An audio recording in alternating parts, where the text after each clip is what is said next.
Return a new list with a list of all the like hashtags that like for the tweet that this like candidate may not have tweeted.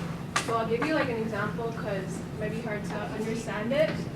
So if this is your first parameter and it has hashtag hello in it, and the next one has hashtag, I don't know, 808 in it, and then your candidate list, which is your second parameter, has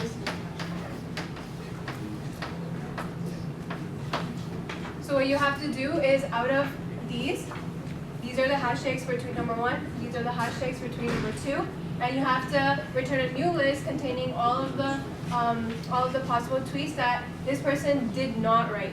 So you have to find all the lists that this word is not there basically. So your return value for this would be just hashtag hello, because this tweet uses the hashtag 808, which means that this candidate may have written it, and we don't want to include this.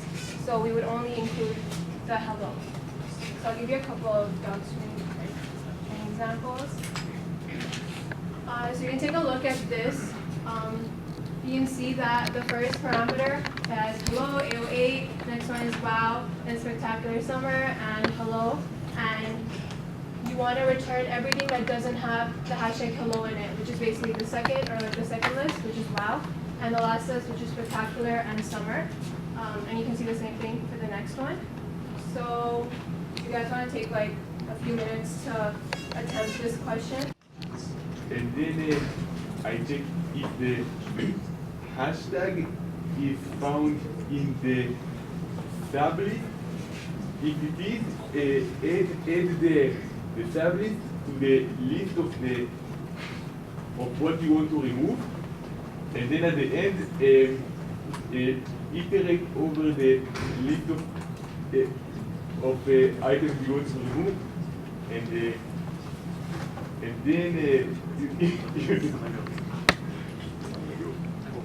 I can do it. You remove it from the you remove the sub list with the hashtag from the big list.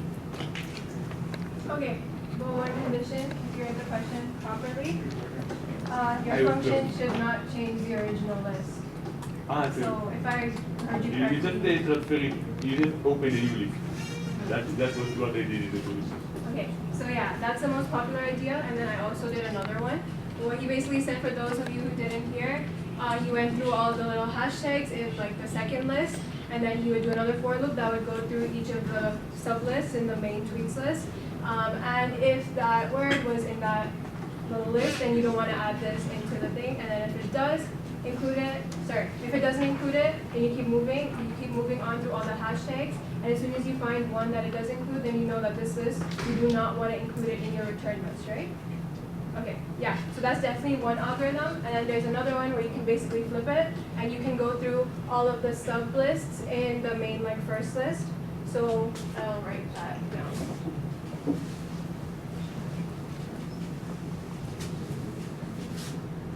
So first you want to create an empty list that you want to return, and then you can iterate through all of the mini sublists. So for tweet in tweet hashtag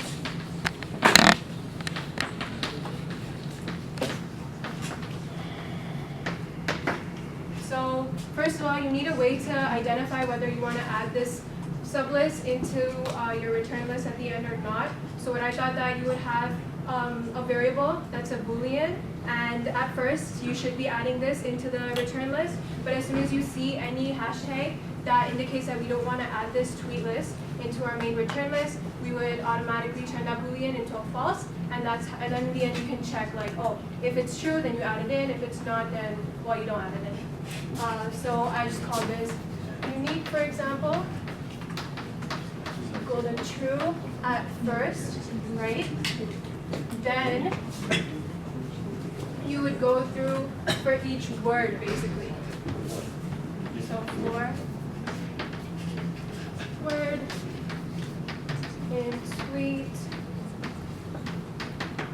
now it's going through each specific hashtag. So hello, AO8, all that when you're in the first list. And if word is in the list that describes all the hashtags that we don't basically want, so unique hashtags.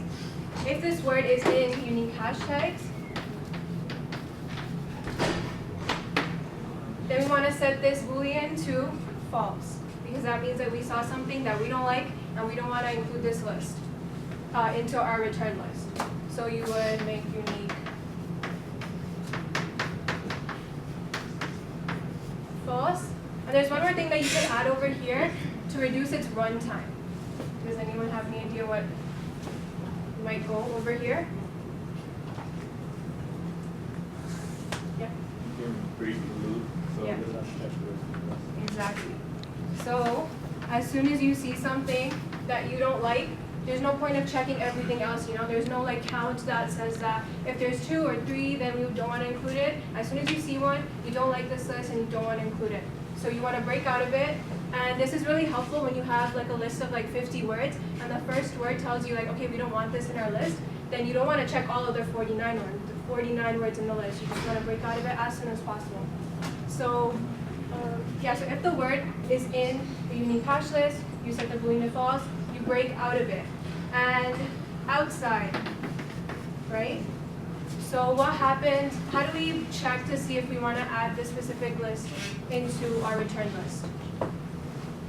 If unique is true, So if unique, so do you think we have to say unique is equal to true? No, so because unique is a boolean. So if true, then it's going to run it. So what would go down here? and list dot and Yeah, so I called it my list. My list dot append. And what would you append? tweet. We want the whole sub list, which we call tweet. We don't want just the word or anything like that. Yeah, that's basically it. Yeah, the code's up there. I'm pretty sure it's the exact same thing. Yeah, and I explained why we need a break. Does everyone understand this question? Can you clarify? Okay, so I'm going to do some basic runtime overview. So you normally look at an algorithm in terms of its best case scenario and its worst case scenario. So a best case is basically you want to check what type of input makes the algorithm run the least amount of times. So a lot of people might do this. For example, programmers, if they see like a very complex algorithm, they may think that, okay, my user may just put in, like things that make this algorithm run as like the number of times will be really short. So if it's really short, then you consider best case, which is basically the ideal input. And then worst case runtime is what type of, so in the algorithm, you get some kind of input that when you just run it, it runs through every single iteration. It doesn't break out of anything. It doesn't do anything. For example, in this case, we broke out of it as soon as you see something that's in the list, right? What if that word was the last one in the list? That's the worst kind of input we could possibly get, because you have to run through every single one, right? Yeah? Okay. So, yeah, this is basically an input in the algorithm that would make it the worst case, increase the number of iterations to the max. So does every algorithm have a best and worst case?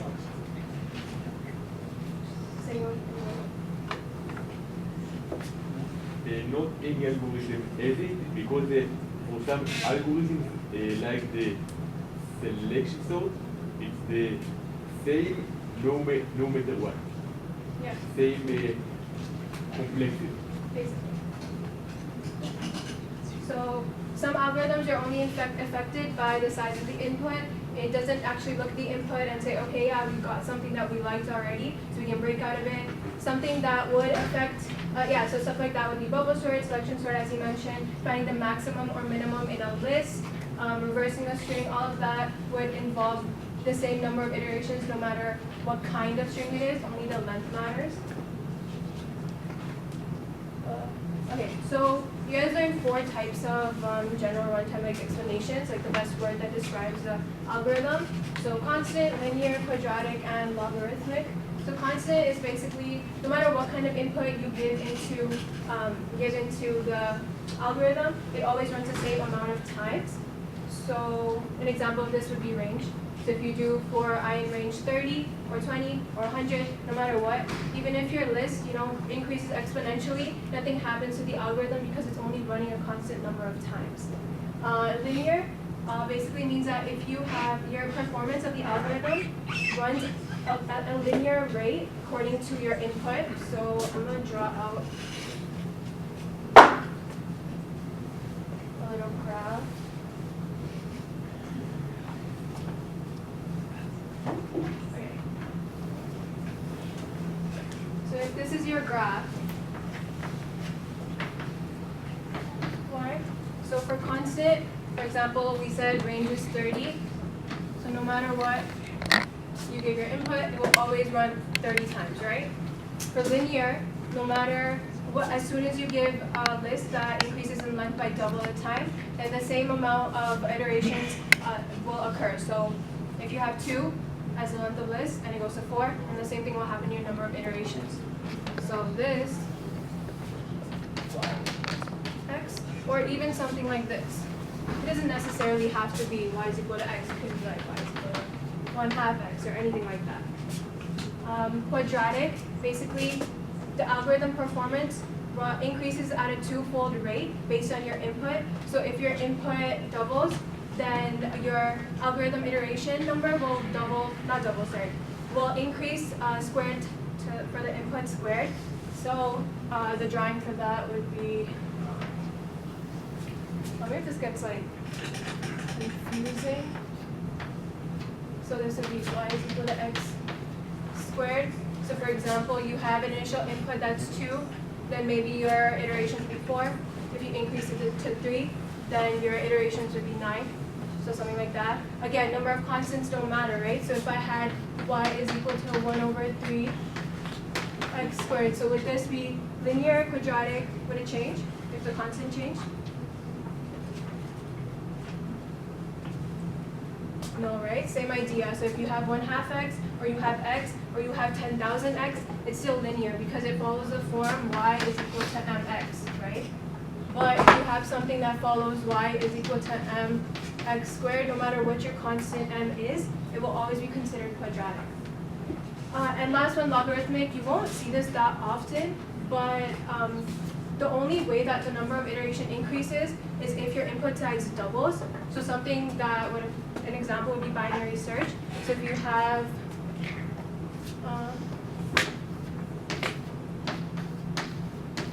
have 4 things, then it would cut it in half once, then it could cut it in half twice.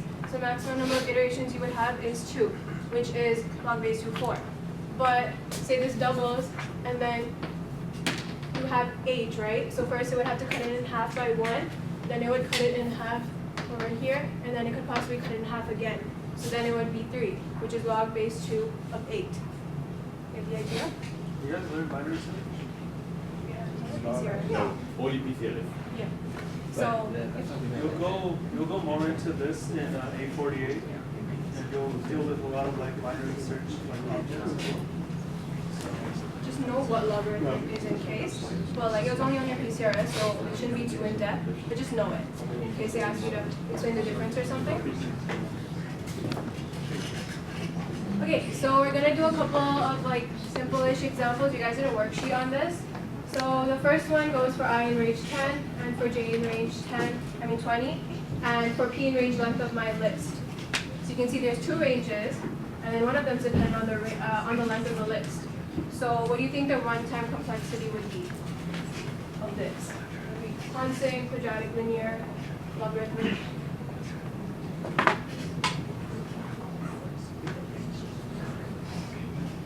Quadratic.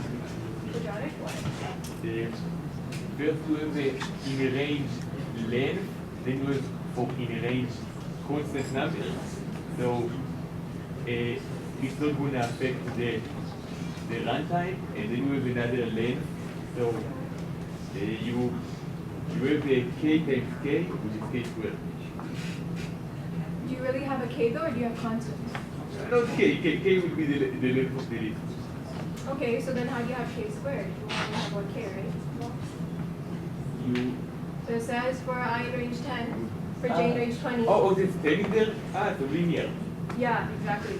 So a little tip that you guys can do when you're trying to find the complexity of something.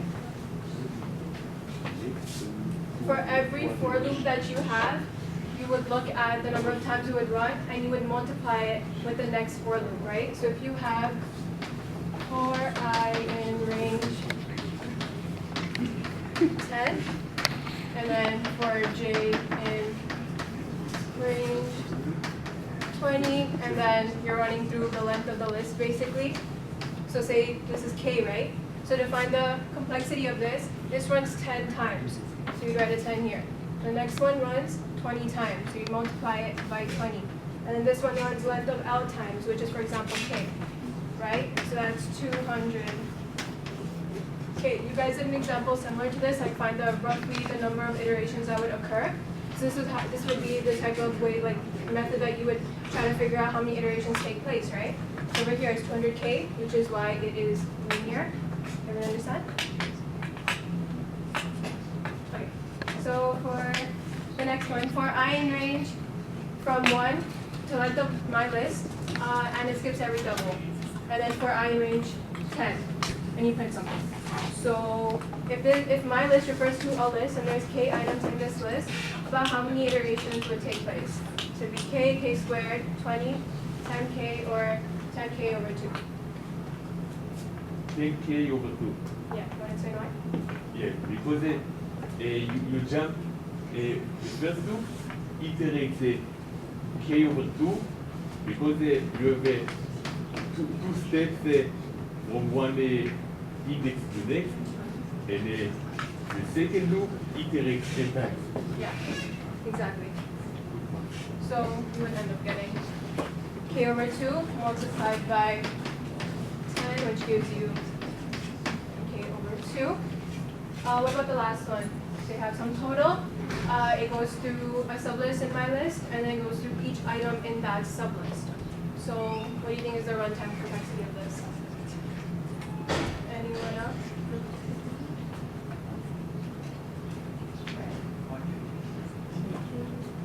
Ami? Yeah. Quadratic. Yeah. Anyone else want to explain why? All right. Yeah. So, the first time it iterates k times. The second time, it's not exactly k, but let's say another variable, n. So if you do k times n, it's pretty close to k squared, so you say quadratic. Exactly. So even though we may not know constants or anything like that, say they have the same amount of things, you know, each sublist has the same number of items as their sublist in the main list, then you would have kk and it would be quadratic.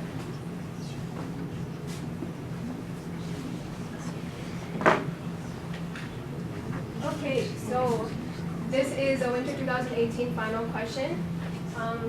So what this function does is a level, it takes a list and returns true if and only if there is no gap larger than 1 between two adjacent numbers in a list. So you can see that the list 1 and 3, the gap is 2, so it would return false.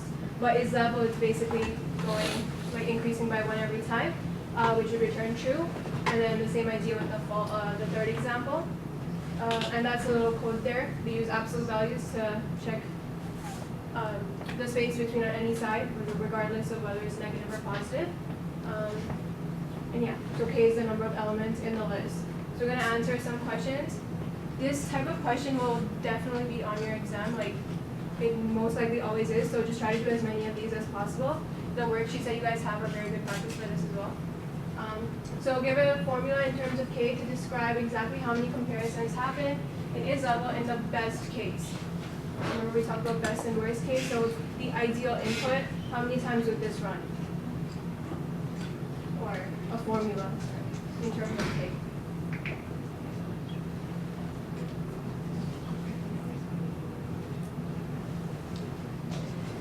So best case would be something that has an ideal input. Yeah, exactly, just one. You want to explain why? You want to explain? Because the best case scenario is that the first element in the list and the one consecutive to it are kind of gap larger than that. Yeah. So then if that's the case, then it would just go to the comparison.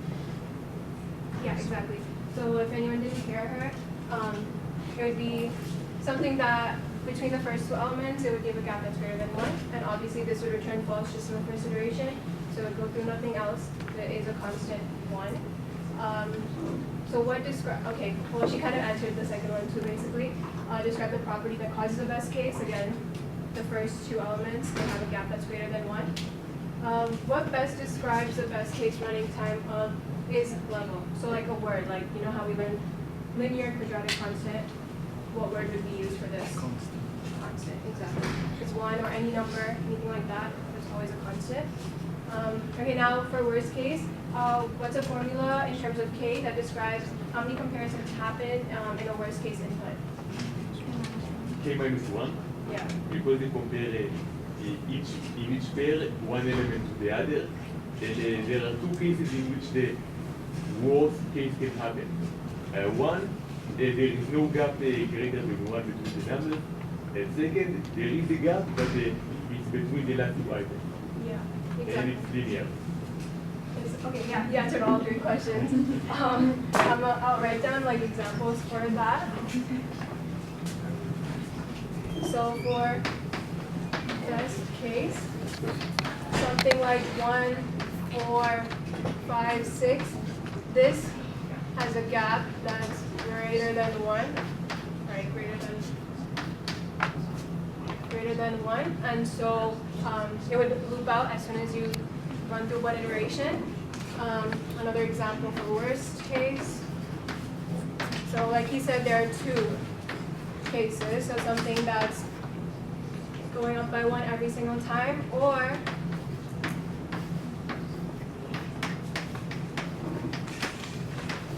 these last 2 have a gap that's greater than 1.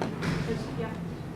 There are no preconditions in this question. What happens if length L is 0 or 1 in this case? So if there's nothing in there, that means it wouldn't even run the loop, right? So it would just return true in the end. Because if there are no numbers, So there would be no iteration. yeah.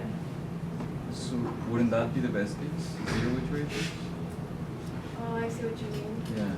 Yeah, I guess it gives no preconditions, but I know that you would have to assume that you are actually given a list with any numbers, because it says between any 2 adjacent numbers, so I guess with that you would have to kind of intuitively know that it would have 2.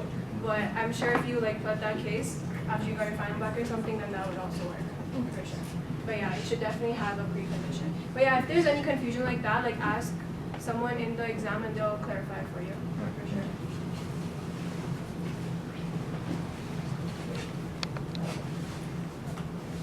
Those are the answers. Okay, so another question. It's from the fall 2015 exam. So you have to consider the function BOGO sort list.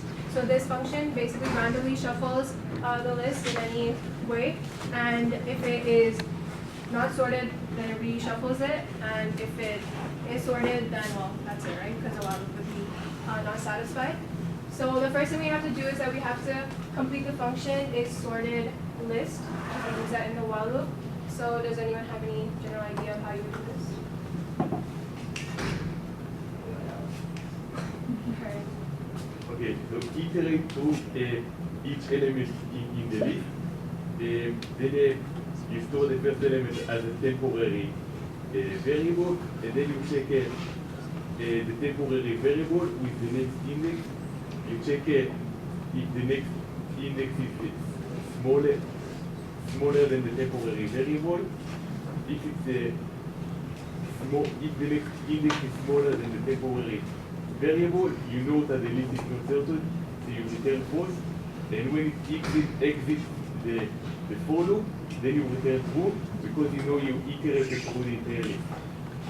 Yeah, I guess you could like kind of make it a bit more complex than it needs to be. You don't really store anything. If something is sorted, that basically just that you just have to basically check if any number that is like, if you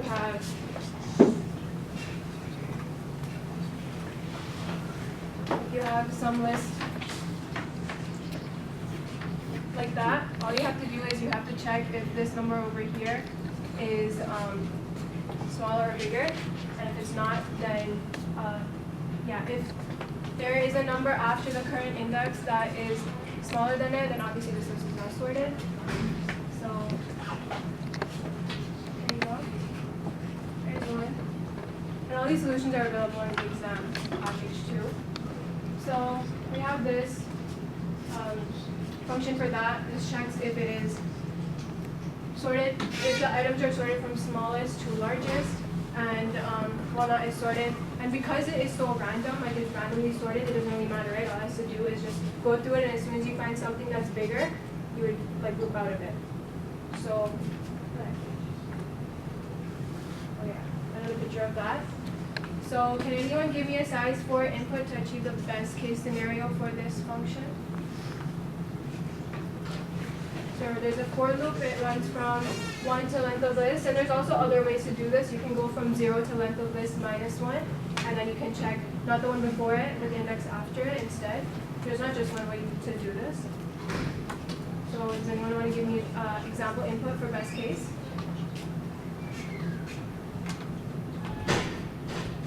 Oh, I got it. 987. Because Yeah. then you know it's not sorted right away. Right away, exactly. So the general idea is that you want to give a list where the first two compares like the first two elements, and as soon as you compare it, you know that it's not sorted because, for example, the first I equals to 1 element and I equals to 0 element, the I equals to 1 element is smaller, which obviously means that it is not sorted. You know that right away. So what describes this best case scenario? So you guys, yeah. Good constant. Constant, yeah. Yeah, okay.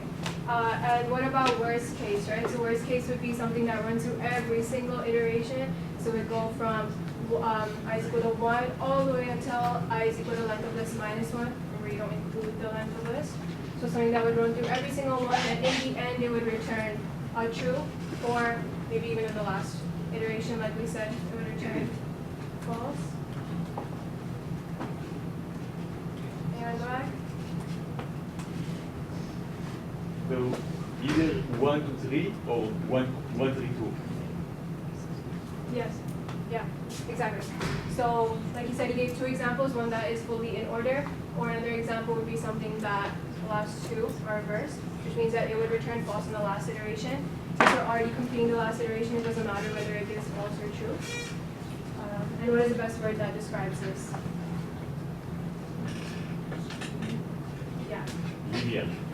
Yeah. Maybe just an example. This has 2 examples, but I only really need 1. Okay, so I'm going to be explaining sorting algorithms and trying to pretty quickly. So you guys learned, I think, 3. So bubble, selection, and insertion. So what bubble sort does is you have some sort of list. So I is equal to 0. So if n is the length of the list, what bubble sort does is it bubbles through all of the indexes and it keeps swapping. And you are guaranteed that after every pass of bubble sort, you will have some sort of maximum value towards the end. So if you're in pass number 1, after the end of pass number 1, you are guaranteed that the maximum value in the list is going to be at the end. And then, if you're on pass number 2, then you only swap things until the index that represents your sorted and unsorted part, right? So if this is sorted,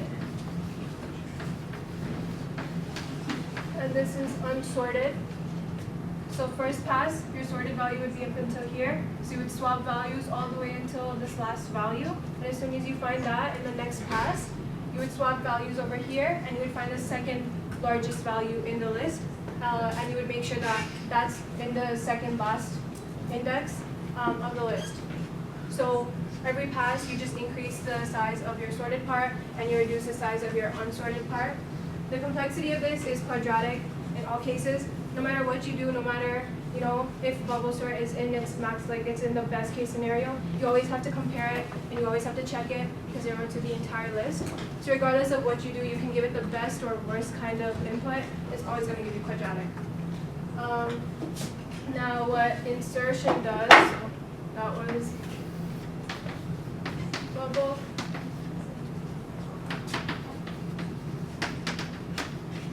What insertion does,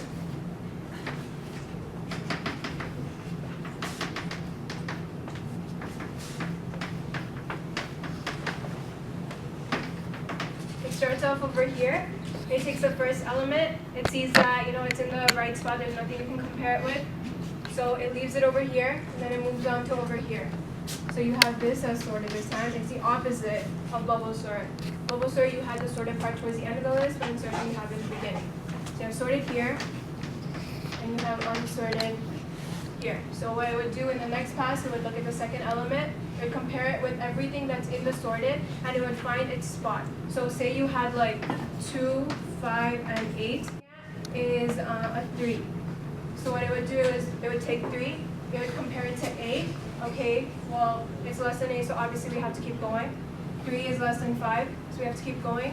But 2 is less than 3, so it found its spot right over here, right? So I'm sure you guys have seen the code for it, but what it does, it basically shifts everything down. So it puts the 8 over here, puts the 5 over here, and it inserts the 3 into this spot over here because it identified that this is the right index for it. So after every pass, you're guaranteed to increase the amount of the length of the sorted part. So you know that everything on the left-hand side or the beginning of the list is going to be sorted no matter what. Any questions so far? Okay. So selection sort.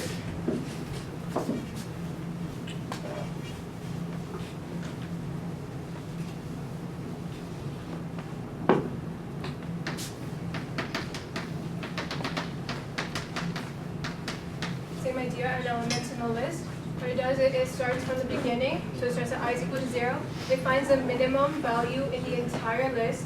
It runs through that, and as soon as it finds the minimum value, it swaps it with the element at the ith index. So this is 5, and it found some really small number like 1. Then it found the minimum in the entire list, right? So then it would swap these two values. So it would put a 1 over here, and it would put a 5 over here. And when it does this, you're guaranteed that after the first pass, the beginning of the list, length 1, is sorted. This is sorted, and this is unsorted. And you can keep going and you look at the second element. So you compare the second element with everything else that's in the list. So you'd see this, maybe it's a 7 or something. You'd go through the entire list, you say, okay, I found a 3, which is the next minimum value. So you would swap it with the 7, you found 3 here, 7 and wherever you found the 3. And you're guaranteed that now you have 2 values that are in sorted order relative to itself. Not relative to the rest of the list, always to itself. Oh yeah, I forgot to mention that the complexity of insertion in the best case is linear, and the worst case is quadratic. I'll explain why. And selection is always quadratic, same as bubble sort. Okay, so the slides will have a detailed iteration with every thing, but I'm gonna just run through each pass. They're kind of running out of time, but so we have a list 3, 2, 9, 10, 11. Thanks. So does anyone know what the next pass will look like? So after a run to one complete for loop, for example, what's the what will the list look like after the first pass? 2, 3, 9, 4, 10.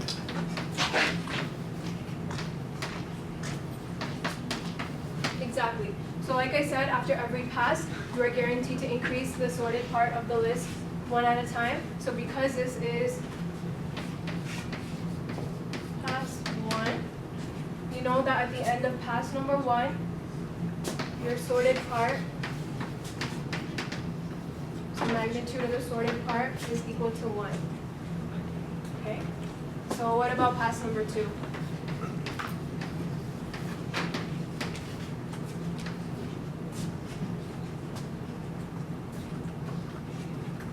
Two, three, four, 9, 10.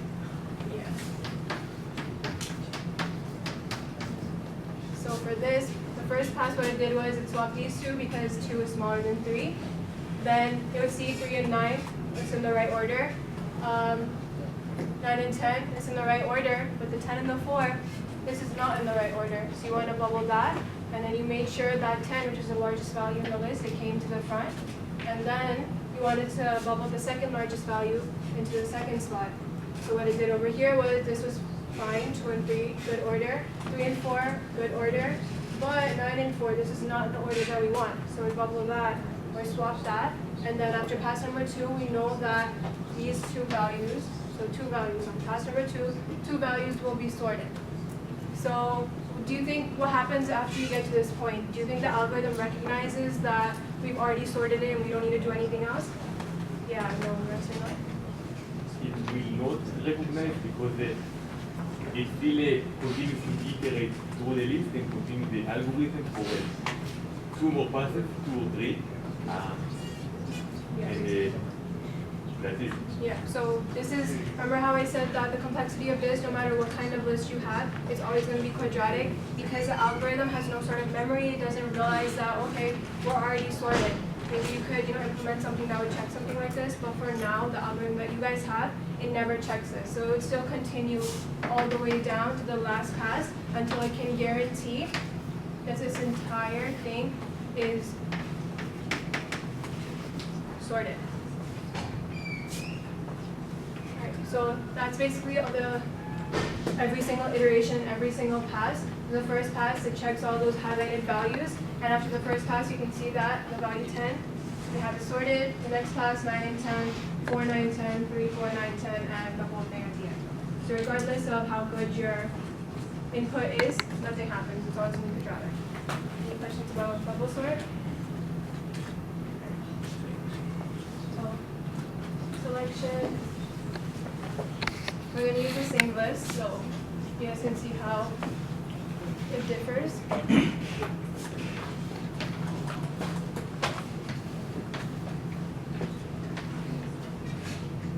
Right, so what this does is, starting from pass number 1, we know that I is equal to 0. So right now what it does, it has to find the minimum value of the entire list from I is equal to 0 all the way until the list minus 1. So what's the smallest value here? 2. 2, yeah. 2. Okay, so 2. So what it does, it identifies this 2 over here. It swaps it with the value of the index that we're already on. So you get 4. Now, as 2, I is equal to 1. So now what it does, it finds a minimum value from I is equal to 1 all the way to the list minus 1. So after pass number 1, we're guaranteed that this part is already sorted. I don't know, I can make a mess here, but we already know that after pass number 1, one item is always going to be sorted relative to itself. So now it has to find the smallest item from 1 to the end of the list. So what's the next smallest item?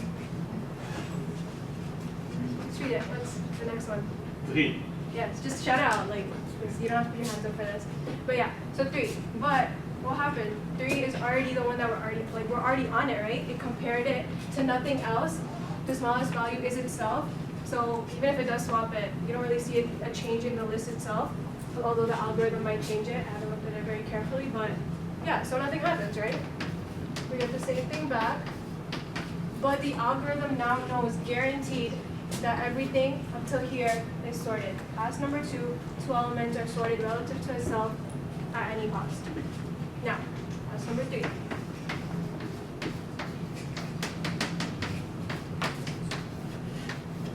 Okay, what's the smallest value? 4. Yeah. So since I is equal to 2, I is equal to 1, 2 is 0, 1, 2.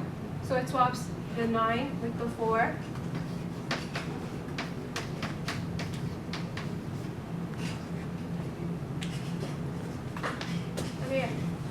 9 with the 4. We're on pass number 3, so we're guaranteed that everything from 0 to I is equal to 2 is sorted to itself. Next one.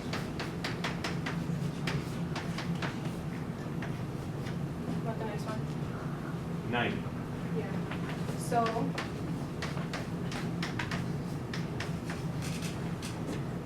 we're at 10 right now. The element 10, it finds the minimum from 10 to the end. So 10 and 9, the minimum is 9. So you swap the 9 and the 10. So over here. And now we're guaranteed that this part is sorted. Depending on your algorithm, even right now we are guaranteed that this is going to be the highest value. There's no way that this algorithm is going to give you any other case. But depending on your code, it might go up until the very last element or the second last element. But regardless, this is what your final one's going to look like. But I'll just write it in case. It's going to look like the exact same thing.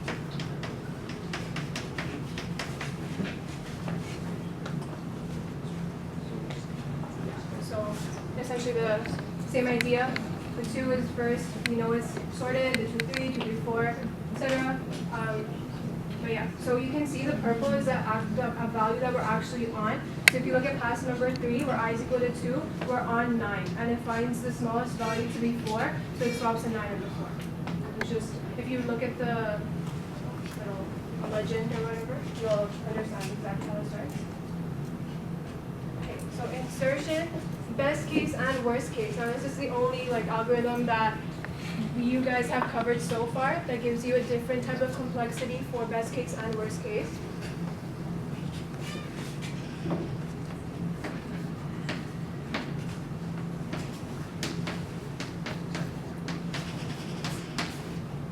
Okay, so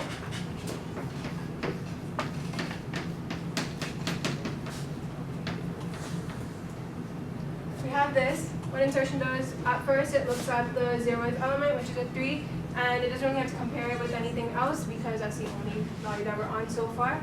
So your next iter pass will always just give you 3, 5, 9, 10, and 41. But even though there's no difference in the list itself, we know that this part is going to be sorted relative to itself, right? Now for pass 2 is equal to 0. Can anyone tell me, just by looking at this list, why this would be a best case scenario for insertion sort?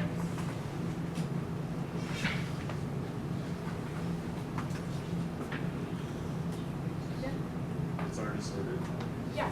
So can you explain what part of insertion sort kind of gets eliminated because it's already sorted? Do you know the code? Yeah, so there's 2. So if you look at the code, there's a whole other helper function that goes through a while loop. So because it's already sorted, this will never have to compare anything. It'll look at the first element in the sorted part. So it'll always look at the 5, they'll compare it with the 3, and I already know that it's in sorted order, so it doesn't have to compare anything else. So the while loop is basically completely eliminated. Like we said in best case, usually an entire for loop or an entire while loop is completely eliminated. So the next pass will have the exact same thing. But we will know that from here and here, it'll be sorted. Same idea, the 9, it compares to the 5. It's already in its correct spot. There's no shifting to be done. The entire while loop is completely eliminated. So nothing happens. It just keeps going. You'll get the exact same list back because, of course, it's already sorted. But it will really only have to do one for loop because it'll never have to insert anything. It'll never have to shift anything. You won't have to do anything except for just check if it's in the correct spot relative to the first element in the sorted portion. So relative to the first element in the sorted portion. So I'm going to just show you that while loop is basically in your helper function. This is the part that kind of shifts everything. So you can see that list of I-1 is greater than value, right? So if value is 5, for example, in pass number 2, it compares the 5 with the 3. So is the 3 greater than the 5? No, right? So this while loop condition is never met. As soon as it checks it the first time, it realizes that we don't have to check anything else, and it loops out of it completely, never runs through anything else. The entire while loop is just completely eliminated. Okay, worst cases actually requires insertion to do some work.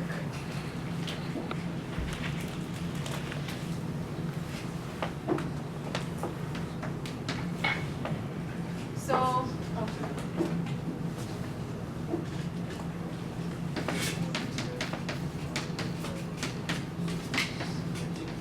so as you can see, this is backwards order or decreasing order.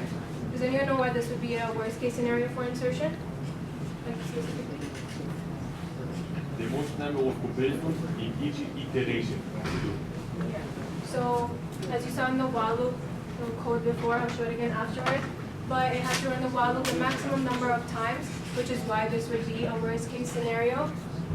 So first, what it would look at is a 41, well technically 41 compared to itself is fine. So the first pass, you would just get 41, 10, 9, 5, 3, same thing, but we know that this part is sorted relative to itself, and this part is your unsorted portion. So now pass number 2, it looks at the 10, and compares it to the first element. So what happens over here? Where does the 10 go?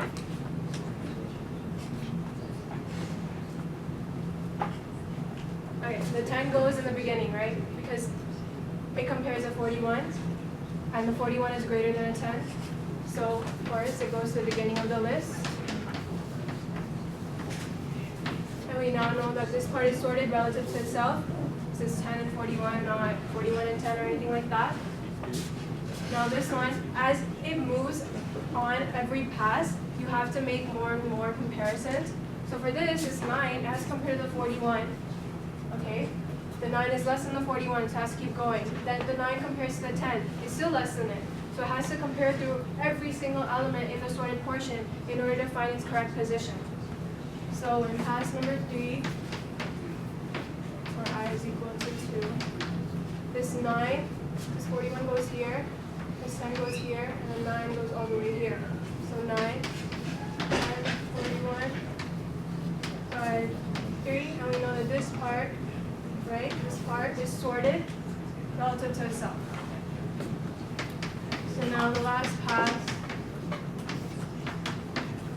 we compare the 5 with the 41, it's less than it. We compare the 5 with the 10, it's still less than it. Compare the 5 with the 9, it's still less than it. Now I had to go through 3 comparisons in order to find its correct position. So 5, 9, 10, 41, 3. Now we know this is sorted. The same idea with the last one. It has to put it all the way in the front.